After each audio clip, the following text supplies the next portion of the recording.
First of all, I want to welcome everybody and thank you for coming. I'm glad you're here and grateful for the time that you're investing to learn more about an issue that's critically important to the future of our community, brownfield remediation. At Forward Janesville, we often talk about opportunity to grow businesses, opportunity to attract talent, opportunity to shape the next chapter of our economy. But many of those begin with land. The land must be safe, ready, and positioned for redevelopment. Brownfield sites are part of the story of communities like ours. They reflect our industrial history, the businesses that built our economy, the generations of people who worked to make Janesville what it is today. But they also represent complexity, environmental challenges, financial hurdles, regulatory process, and sometimes uncertainty about what comes next. And that's why education matters. Today's session is about understanding what remediation involves, how projects are structured, and what resources exist, and how communities and businesses can work together to bring sites back to productive use. Not just technical information, but practical knowledge that'll help us make informed decisions about redevelopment, investment, and long-term planning.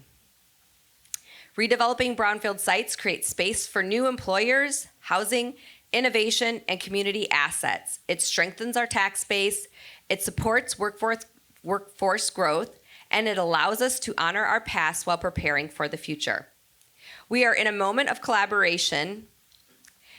Successful remediation projects don't happen in isolation. They involve partnerships between private sector, local government, and environmental experts, developers, and community stakeholders. Sessions like this will help build a shared understanding so we can move forward together with clarity and confidence. I want to thank our speakers for taking time to be with us today and with partners who are sharing their expertise. It helps demystify a very complex process and provides insights that turn challenges into opportunities. I also want to thank you, our members, for taking time to show up and be engaged in this process that is going to drive us forward. You'll get more understanding of the tools, process, and possibilities, and better position Janesville for the future. Today we're going to learn. Joe's going to ask some questions on our behalf, and we will see more about the potential of brownfield remediation in Janesville, Wisconsin. This will be a story of reinvestment, resilience, and growth. I'm going to transition to Joe Stottleman now, who started on this site in 1992, developed 500,000 square feet of additions and renovations on the site, and was part of the 2019 Centennial Park Plan. He is the president of Angus Young Architects. Welcome, Joe.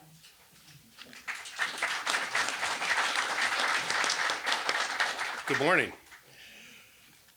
We have a great deal of information to cover today, and I want to get to it. But before we do, I know we're not going to answer all of your questions. And so at the front counter or the table where you got your name badge, there's some blank note cards. And I welcome you at the end of today to jot down any questions that weren't answered so that we can capture those questions, and we'll try to address those in future information and mailings from Forward Janesville. So now I'd like to turn it over to our panelists, and we'd ask each of you just to introduce yourself, the role you play with your company, and if you have any history with the site. So Michael, I'll start with you. Sure. Can you hear me? Okay. So yeah, my name is Michael Prager. I work at the DNR Remediation and Redevelopment Program, and I've been at the DNR in the same program for 27 years, and I have been involved with the site on and off for quite a while. I've met with GM when they were the owner and toured the plant when the buildings were still there, and had several meetings with the city over many years, and so I'm pretty familiar with some of the issues, and also dealt with the bankruptcy and the new owner and a few different things. And I didn't review the technical closure requests and things like that, but I'm pretty familiar with the restrictions on the property and the cleanups that were done and stuff like that. I'm Dave Godek. I'm the finance director for the city of Janesville. Been with the city for 18 years. My involvement with the site typically is when Jimsy comes and asks for money. Honea with Stantec. And I'm a geologist and brownfield project manager. So my primary role is to help communities work through the regulatory and environmental cleanup processes for brownfield sites like this one. Previously on this site, I was involved with the city in performing the pre-transaction due diligence before they acquired the site and developing remediation strategies. Good morning. Good morning. My name is Todd Battle. I work with Zilber Property Group. We're a real estate investment company with a pretty significant investment in the Janesville area. Prior to joining Zilber about 3 years ago, I spent about 20 years in Kenosha working in an economic development capacity and had some exposure to the redevelopment of the Chrysler site there. Good morning, everyone. I'm Becky Valcq. I'm the president of Wisconsin Power and Light Company. That's an Alliant corporation. I've been in the industry for about 27 years. So while I don't have specific knowledge of the GM site, I do have a lot of history with brownfield sites and greenfield sites when looking at how utilities can help economic development partners site specific developments on land. So not specific to GM, but brownfields in general. Great, thank you all. Before we get started with a couple questions, I just want to point out a few of the assets that we've all acknowledged exist at this site. We have two mainline railroads, Union Pacific and JATCO, which serve the site in total. What you might not know is along those lines is a high fiber broadband service that runs with the parallel with the railroad. We also have, we know the Alliant Energy substation, but also the city of Janesville's established water and sewer services, as well as the roadway network that accesses this site to the interstate. So there's a great deal of assets that we have to work with moving forward. Now I'm going to get started with questions. And again, this is going to be a round robin questions, but we ask the panelists if there's a comment from somebody else's that you'd like to add to, please step in and do so. And we'll get through as many of these as we can. So we're going to start with Michael in the DNR and ask what are some of the most common mistakes that developers make on brownfield sites like this one? I've worked with a lot of successful brownfield redevelopment projects across the state, so I've seen both successful ones and ones that have had some challenges. A couple mistakes, though, I've seen is not working with the consultant that has a lot of experience with the Wisconsin regulations and specifically dealing with redevelopment projects, and they know how to find ways to make the project save money and integrate the construction with the remediation plans. There's a lot of ways that could be done more efficiently, and consultants that have done this kind of thing before, that's a good idea. Another mistake is in some cases, like the developer and their attorneys they want to make sure every plan and investigation is completely approved before they start on the development and start on building anything.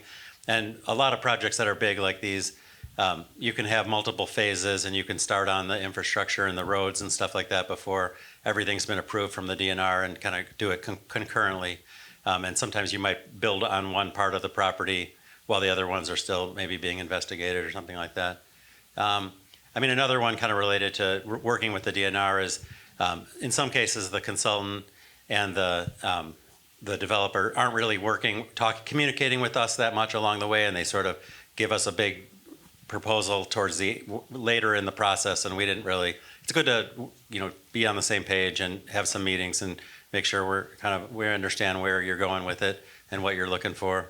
I guess the other mistake that y'all are familiar with this one is we've seen some developers who buy brownfield properties and have ambitious plans or some plans, but it does, maybe it's not realistic or they don't have the capacity or whatever, and nothing happens. So it's good that you all are moving in a different direction and from the past owner.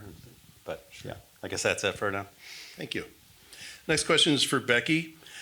Could you describe the electric and gas capacities that exist on the site today and what might be upgrade timelines if more is needed? Sure. So I can tell you when GM was there, the infrastructure that's in place that is still sitting there was capable of delivering about 25 megawatts. Now that infrastructure has been sitting there for a while.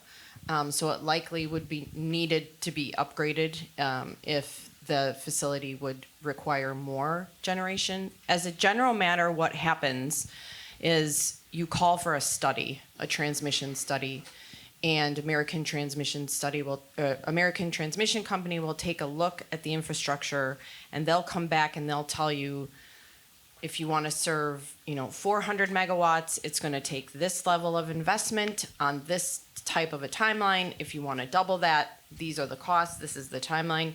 In general, I believe for this site, you're looking at a timeline of between 3 to 5 years for additional infrastructure upgrades that would be needed. It's also really important to understand that if those infrastructure upgrades are only needed for the one facility, the one owner, then that owner is responsible for paying for those upgrades. When upgrades are made to our system and they're to the benefit of all of our customers, then we don't directly assign those costs to the developer. But if the developer goes out and says, I'm going to need to take 200 megawatts, and that, say, requires a transmission investment of $50 million, and it's only going to be used to serve that customer, then that customer will be responsible to pay for those upgrades. Great, thank you. Next question is for Todd. Zilber is an industrial developer and typically develops greenfield sites. What would you need to happen on the GM JATCO site for a greenfield developer such as yourself to be interested in developing on brownfield sites? With respect to that specific site, I would say we'd want almost an invitation from the community that the type of development and the type of product we build would be welcome there. So there would need to be some sort of consensus that that's what's wanted on the site. And then beyond that, there would be a number of legal and technical things that, from a risk and from a legal standpoint, we just want assurances on with respect to the environmental condition of the site and any future liability. Most of the time when we're building product, at the end of the day, we're the owner of the building, but we're attracting tenants to it. So we would just have to be very comfortable that tenants that we would market our properties to would be comfortable with the site as well in terms of what type of business they'd run there and any kind of environmental protections they might need in the future. And then just generally that site is, kind of a market competitive site from an industrial standpoint. You mentioned a lot of the attributes that it has in terms of infrastructure, which are very compelling, but there are other conditions that industrial users would typically look at that would be attractive to them as well. So it just kind of be a balance of all those types of things. Which portions of the site are most development ready today, and which areas still present the greatest technical and environmental challenges? So as you can imagine, with its long industrial history, there's dozens of environmental cleanups that have taken place on this property throughout the years. The easiest way to think of it is, even though it's one large site, is it's bisected by rail lines. You've got the northern half of the property that was formerly the GM plant, and the southern half that was the Janesville Auto Transit Company. That's where they would store the cars for shipping and trucking before they'd be sent out. So those two pieces of the property have separate histories. And the northern half, because of its manufacturing history, is more heavily contaminated. But on the plus side, we know more about that because it's been investigated more. On the southern side of the site is probably the more likely portion that would be ready for development. It saw less industrial use. There's less known contamination out there. So in general, the focus for development in the near term would probably be towards the southern side of the site. Obviously, there would still need to be some due diligence that anybody should do prior to development for environmental, but that would require the least amount of coordination as far as going through regulatory processes with DNR, and it would require the least amount of effort to control contamination that's already known to exist. Can we separate the two sites? Can we act separately, even though it's one owner? Absolutely. So as Michael mentioned before, there's ways to phase the redevelopment. So you could have testing and due diligence assessments on different areas of the site. Sites or portions of the property that are cleared, like that southern portion, if it were cleared, not saying that it is, but if it were cleared of contamination, then there's nothing that would be stopping you from beginning redevelopment in that area now. Great, thank you. Next question is for Dave. Dave, how does the tax base impact differ between a site remaining vacant and a site that's being developed? Well, right now, because the site's owned by the city, it has no assessed value. And it'll stay like that until someone comes and gets it from the city and develops it. But even a vacant parcel, you're just assessing the land, and that has a certain value to it, but as you develop on it, the assessed value increases, the tax base therefore increases. It's really helpful for the community that we keep growing. I could spend the next hour and a half boring you all to death with net new construction and how we develop our budget, but the important thing is we need net new construction in order to increase our tax levy to fund our operations. And without growth, we're gonna die. Can I put you on the spot? What was our net new construction last year? 1.63%, which doesn't sound like a lot, but that was over $100 million. We've got almost $8 billion in assessed value in the city. That has increased dramatically over the last 10 years. I want to say 44% higher than it was 10 years ago, which is exceeding all of our peer cities that we use to compare ourselves to, and the state net new construction numbers, and changes in assessed value. So we're doing a good job attracting developers and growing the tax base. This is just another opportunity to do that on a really large site. Great, thank you. Michael, the site currently has a Wisconsin DNR closure letter. Can you describe what that means and how long-term obligations such as caps, monitoring, and vapor mitigation that are documented and enforced going forward? Sure. So there's several closure letters for both properties, but there was one in 2022 that the DNR issued for the main plant that covered a lot of the property and had a lot of detail in there regarding what residual contamination was remaining on the property and all the, we call them continuing obligations, so the restrictions and requirements that the owner has to follow. So the letter that describes, what areas need to be capped and where a vapor mitigation system would be needed for future building construction, things like that. And so they're all outlined in the letter and they're legally enforceable.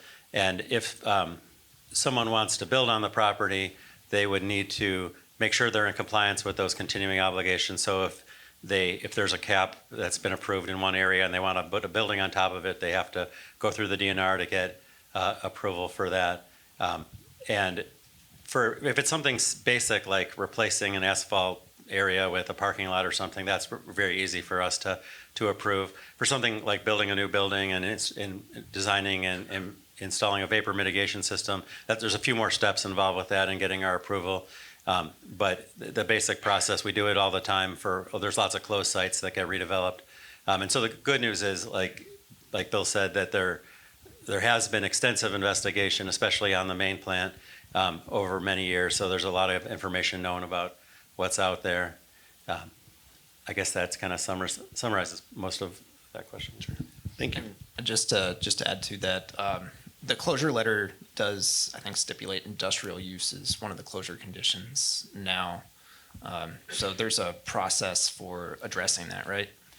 Right, yeah, it was closed with industrial soil standard, which are a little less stringent than for non-industrial for some areas of the property.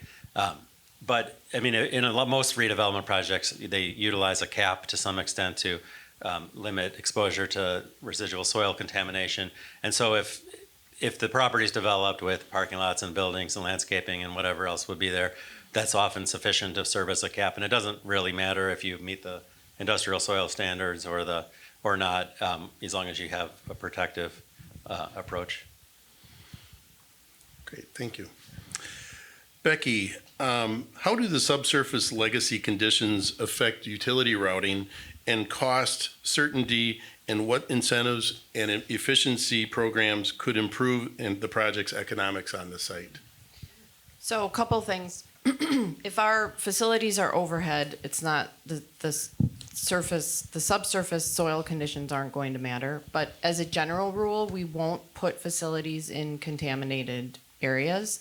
We would make that the responsibility of the customer to make sure that that piece of land is fully remediated. We do have economic development account managers at Alliant that can kind of help through the process if there's an end user that's identified. But as a general rule, we wouldn't put any of our underground facilities in contaminated soil. If it's fed from the transmission system, it's not going to matter because those would be overhead lines. Thank you. Todd, how do tenants, lenders, and future landowners look at brownfield sites? If there is a hesitation, what can we do to overcome those hesitations? Yeah, good question. I would say kind of depends. I would say when it is a brownfield site, I think there's probably a little bit of a stigma from a risk management standpoint, both from tenants, lenders, anyone that's kind of looking at the site. There's probably a little bit of a potential stigma that they have to get over. I would say a lot of times then it's balanced with, does the site have other features and attributes and infrastructure or location advantages that outweigh some of those issues? And then also, are there kind of legal and technical measures that can be taken to limit liability and give lenders, tenants surety that the site can work for them and there aren't potential future issues down the road? Thank you. Bill, you mentioned past closure letters and past. Can you give us a little bit more understanding on what environmental and geotechnical studies have already been completed, and what additional investigations would you need or recommend before a major capital investment would occur? So it kind of depends on which area of the site that you might be interested in, but I guess I'll talk about it as a whole. So the property has, as I mentioned, the closure letter. There have been dozens of investigations around the old GM plant and the shipping or the trucking center around the JATCO facility. So the contamination there is pretty well known and documented. It's all online files with the DNR viewable by the public. So prior to the city's acquisition of the site, we assisted them with performing environmental due diligence, which included a phase 1 environmental site assessment. So they've had phase 1's done within 180 days of the property acquisition, which provided them with some federal liability protections, and then post-acquisition, the city retained a clarification letter from the DNR of their local governmental unit exemption. So they've got documentation that the method of acquisition, which is what matters here, was sufficient to qualify the city for that exemption, which means that they aren't technically responsible for the cleanup or investigation of contamination at the site. So anything that's done would be either through additional grant funding or by choice from the city. So at this point, they've got, I guess to sum it all up, they've got all the known contamination documents online from the DNR. Those are closed out. There's been pre-transaction due diligence done, and some local governmental unit exemptions obtained. What needs to be done yet would be following up with some more due diligence in areas of the site that were not previously investigated. So there's a lot of portion of the site just because of its sheer size where there weren't any environmental investigations done previously. So before redeveloping those areas, it's prudent to do a little bit of checking in that. I think it's okay to get a little technical here, Bill. You said this is all public documents. So what kind of contaminants are we dealing with? The majority of the contamination is metals and PAHs, which is basically partially combusted hydrocarbons that are left over. So that's mostly soil contamination. There's a little bit of volatile chemicals, volatile organic compounds in the soil. Those can present some vapor issues, but that contamination out here is fairly limited.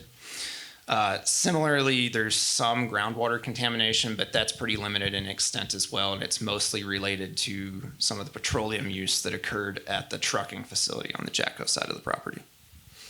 Thank you. Dave, if the tax benefits for redevelopment are significant, is there a way to shield the city from becoming too reliant on one development's tax revenue by creating an investment account or capital expenditure account or other financial vehicle for the increase in revenue? Yeah, when you talk about tax revenue, we've got a lot of flexibility as an organization, as a community, on how we direct that spending. Currently, we take some of our current tax revenue and direct it into capital programs to reduce borrowing. We try not to borrow for things that are eligible to be borrowed for, but it doesn't really make sense to borrow for them. The example I always like to use is police cruisers. Those get run basically 24 hours a day, 7 days a week, and they last about 3 years. If the police officer is engaged with a individual who doesn't want to stop, that timing could get a lot lower. So it doesn't make a lot of sense to borrow for those vehicles if we can cash fund them. So we're doing that already. With a large increase in tax revenue, I think the city council would have a lot of flexibility in how they directed that spending to be used. Thank you. Michael, back to you. Which regulatory pathway is most applicable to this site, and what is a realistic timeline for closure and risk management milestones? Yeah, as we talked about a little bit already, since a lot of the property has received closure letters and there are existing continuing obligations, one of the main things that would be needed is to get approval for a post-closure modification plan. And with that materials management plan, as I'm sure you guys all know, there's a lot of crushed concrete and foundations still in place, and areas where there's a lot of fill and waste and things like that. So in order to relocate contaminated soil on a property or modify the cap with some material from the property, things like that, you have to get what's called a materials management plan prepared and approved through DNR before you can start moving that stuff around in compliance with our regulations. So those are really important approvals that would be useful for this development project. I guess that's kind of some of the main stuff. I mean, if there is more investigation done in certain areas, like Bill said, that haven't been looked at, you would sort of start. Potentially, you might have to do some additional investigation and prepare a remedial plan for dealing with that. But I think it's fairly well characterized, and there's pretty limited areas that haven't been looked at. So I think that you're in good shape generally for the redevelopment. I'm going to follow up with that question, Michael. Do we have to know what the final use is to get started on some of this? Will the DNR wait to know what's going to happen in the future to allow some of that remediation to occur? You could definitely do a lot before you know what it's going to be used for. I mean, the more specific you know, I guess, the better. But I mean, if we've often seen projects like this where you have a sort of a master plan and you laid out which areas are industrial or what's commercial and where new roads and stuff would go. And you could get going on a lot of that stuff before you know for sure what's going in there. In terms of the time frame, I mean, normally for reviews like this, and even though this is a big project and a big property, we try to get those kind of technical reviews done within 60 days. This is bigger, but if it was done in parts or pieces, and the more detailed and clear the plans are submitted to us, the quicker we can get those reviewed. And it's best to know, like in advance, consider our review time in the project schedule, I guess, would be useful. Thank you. Becky, you mentioned that transmission studies can take up to 3 to 5 years. What information do we need today to get some of those things started to shorten our timeframes in development? Yeah, so I believe the city requested the study last year in 2025. So those wheels have already started moving. And the 3 to 5 years is actually the timeline to construct the needed infrastructure. So I think the city recognized that as a milestone that needed to occur sooner rather than later. And so while it is public knowledge that that study was requested, the details of the study are not public, other than to say that depending on the size of whoever the end user is, the size of that build out could take anywhere between 3 to 5 years. So follow up on that, the 25 megawatts that are there today are certainly serviceable and ready for development at this time. Is that correct? Subject to check, right? I mean, that infrastructure has been sitting idle for a long time. But as a general rule, we would think yes, or it shouldn't take much to get it back up to where it needs to be. Certainly in the Yeah. time frame of building a new building or a new facility, you would be ready. Yes. Great, thank you. Todd, I want to expand on the financing side of this. What risk-sharing mechanisms would you expect from the public sector or the site owner to help develop a brownfield development? I would say in Wisconsin, a tool that everybody's familiar with and we're familiar with as well, tax increment financing is typically kind of a must-have for sites like this, where you've probably got some liability, some environmental mitigation, you've probably got some infrastructure cleanup, and then you probably have some level of incentive necessary so that this site would be market competitive with a greenfield site. So that would be something that you would think would probably be part of the equation here. Beyond that, it would probably just be typical stuff you would think of in terms of the infrastructure to the site and a partnership with the public sector to make sure what's ever put on the site, it coexists with the balance of the community and that it's thoughtfully planned out. Can I ask a follow-up question? Sure. Sorry. Go ahead. I can't help myself. Are there certain industries that are more amenable to looking at a brownfield site in general? Good question. There certainly may be. I would just say I spent about 20 years in Kenosha, and so we had kind of a similar issue with the Chrysler site. Say in my entire career there, we probably ran across one prospect that actually desired or had a preference to be at the Chrysler site. And this is across, so it would be the unicorn that would say we actually prefer the brownfield site. And it was kind of a unique situation, but I would say in that instance, this company's other facilities were in more suburban locations, and it was really essentially a workforce play. Many of their workers would take public transportation, and a suburban location was more difficult. So their leadership said, we'd like to be in a brownfield location because it's an infill location, and the workforce is very proximate to us. Yep. We don't need to worry about public transportation and bus lines. People could walk to work. And so as I would say, maybe 1 in 20 years, were maybe the preference to take on one of these more challenging sites, right? We're kidding ourselves that we don't think these sites are more challenging than a greenfield site. Not to say they're not important, they just have more challenges. And so it is rare the end user that would actually prefer or have a desire for a site like this. I'm going to, Todd, expand on that one more time. How many of your sites are typically shovel-ready when you acquire them? And what would you define as shovel-ready? Sorry, I didn't prep you on that one. Yeah, no, so it's fine. So as a company, I would say we do industrial property. A part of our business is development, and a part of our business is just growing an industrial portfolio. So often we'll acquire fully built, fully stabilized industrial properties.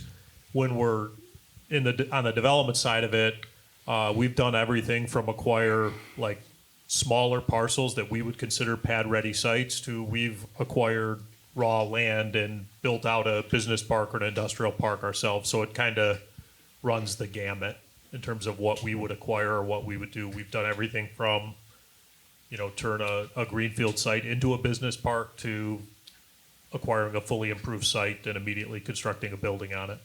Sure. Thank you. Let's see.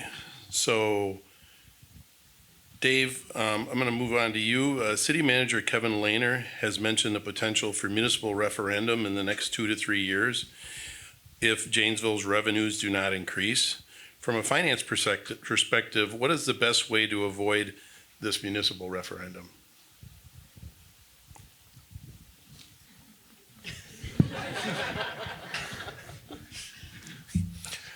Part of it is I would like to see us have more arrows in our quiver than just net new construction. But I could go on about that for an entire morning. So working under the rules that we currently have, we've got the levy limit caps. Our net new construction has exceeded CPI once since 2015, which means every year we're losing buying power. I know a lot of folks think that we just need to spend less money, but we're not immune to inflation. And so we face inflationary pressures just like all of you do in your businesses.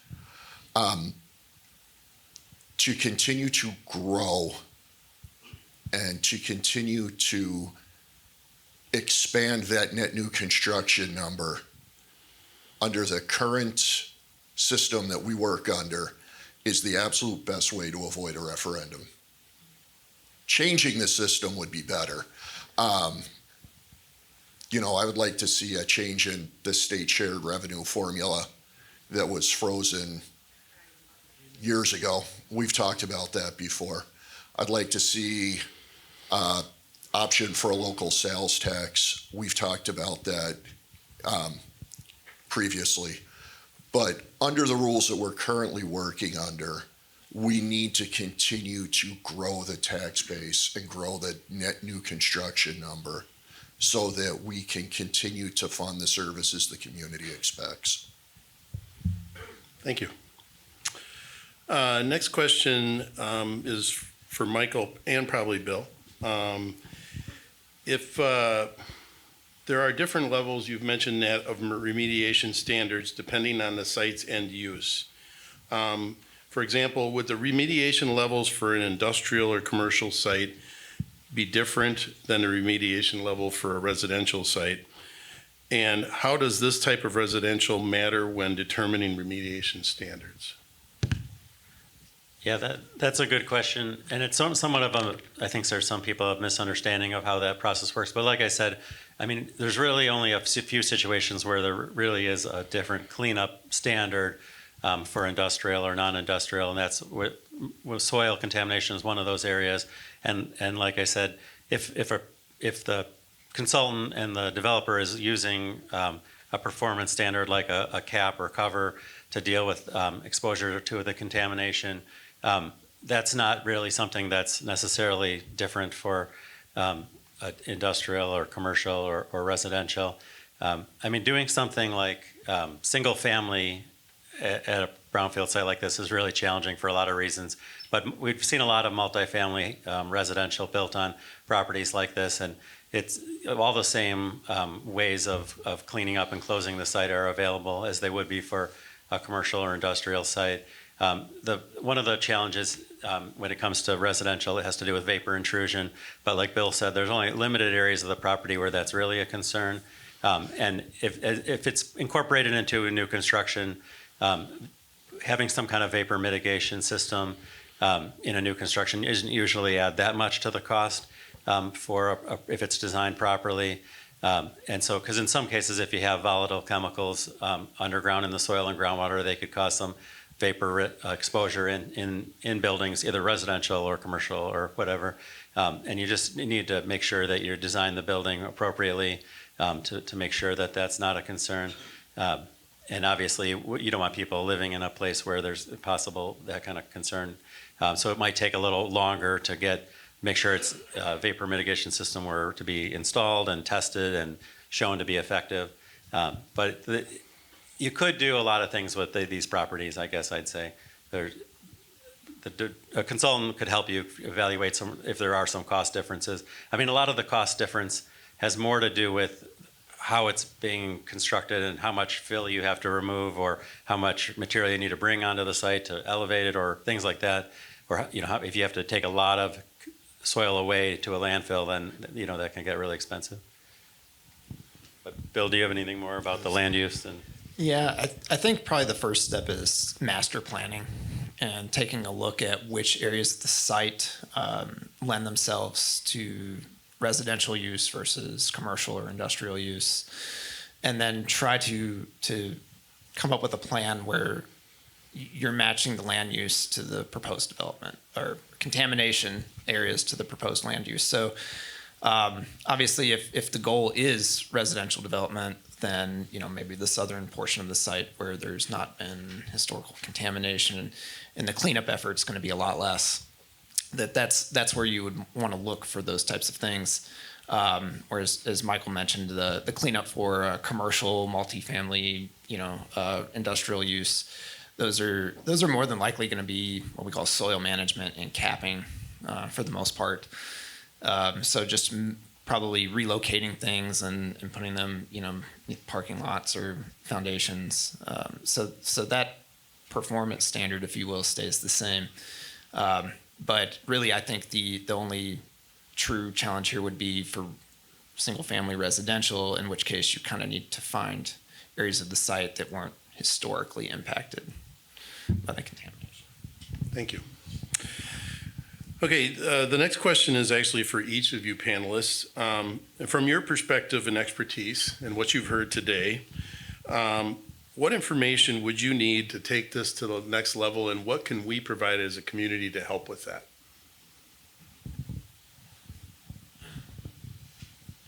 Let me think about that. Can I pass and you guys go?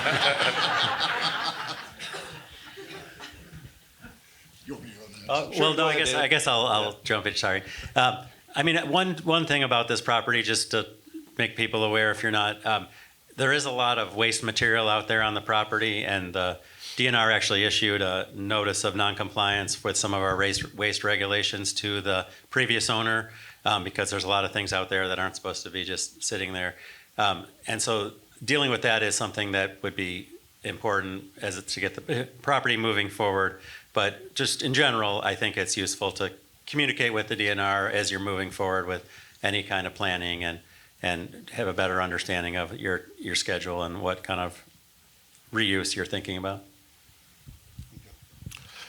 From my perspective, it's really sort of the tail end. I need to know when a developer comes in, what's their plan? What are they planning on doing? How's that going to impact the assessed value of the property? And more importantly, what is it that they want from the city as far as a financial commitment goes? What kind of TID funding are they looking for? And then are they developing a plan that actually supports the requests they're asking for? We'll oftentimes see developers come in and ask for things that aren't supported by the value of the project they're creating. And so we have to go through a lot of due diligence through the economics of it, but that's well down the road. Yeah, I think the biggest challenge right now is the need for master planning on the site. So as I mentioned before, the proposed end use drives the cleanup, And until you kind of have an idea of what the land uses will be and what areas of the site, it's difficult to predict exactly how much that will cost or what that cleanup will entail. And it's going to vary from portion of the site to portion of the site. So it's not going to be a one stop solution here. There's going to have to be thought process that goes into different areas. So understanding what the proposed development looks like is a huge step forward. Yeah, I would tend to agree with that. I just, I think the city having ownership and control of the site is important. Saw the same thing happen in Kenosha. If the site wasn't owned by the city, there wouldn't have been the ability to kind of control its future. So I think it made a lot of sense in that case, and seems to here as well. But then I think the next step would be, what is the master plan or the planned unit development, or what does the site want to be, and is there consensus around that, so that it gives developers some sort of certainty that any project they would propose or undertake would be supported and accepted. From Alliant's perspective, we just need to know how much power does the end user need, and we are happy to provide it. I've said before, we are completely agnostic in terms of what business or industry our customers are in. We also believe growth is good. It's good for all of our customers. It's good for all the communities that we serve. And so tell us how much power you need, and we will provide it. The sooner we know how much you need, the better. And again, as I indicated, we have account managers that are ready and willing. They're on standby, and they can help in terms of figuring out, okay, what infrastructure needs are there, and we can help walk through the process. But just tell us how much power you need. Becky, I'm going to follow up on that one. We've talked a lot about power, but what about natural gas? Is the site served adequately with natural gas? So we know that the site was served by natural gas. Now, that's not a requirement. We wouldn't say, okay, well, any new end user has to be used by natural gas. But yes, there are facilities that are capped at the site. Thank you. Well, that concludes the questions that we've prepared. And so I want to thank each of you panelists for your time today, and give you an opportunity. Is there one last takeaway that you'd like to share with the group?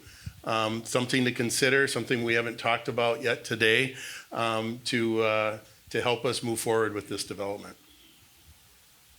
I'll just start by giving Forward Janesville a huge thank you and a kudos. I think the approach that is being taken here should be modeled across the state. It's not going to surprise anybody in this room to know that there's a lot of pushback going against development, whatever the development is. But as we heard, the only way to make sure that cities like Janesville thrive is that we are increasing the tax base. And so I think what you are doing, the approach that you're taking by holding sessions, by educating, by answering questions, by being very transparent will help. My one piece of advice would be that once that plan is in place, to move decisively and to move quickly. Thank you. Anybody else have any thoughts? Don't want to put you on the spot, but We need to do something. Right? I kind of share Becky's philosophy that when it comes to development, I don't really care what gets developed as long as we're developing something, because we need to grow our tax base. We've got to do that. So we can't let that property sit for another 10 or 12 years because we can't make a decision. As a community, we've got to make a decision to do something to move forward. well, thank you to each of you for your time today and your expertise. We really appreciate it. And let's give them a round of applause.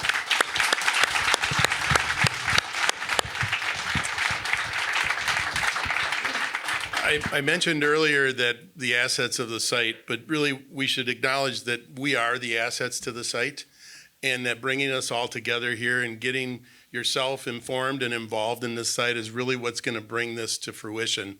So the more of this that you can get involved, Forward Janesville is going to have more of these events coming forward. And so we invite you to monitor that and come back to the next one, and appreciate your time today. Thank you for coming. Oh, and a reminder, note cards on the table. Please, if you have a question that we didn't answer today, jot it down and we'll try and get to it.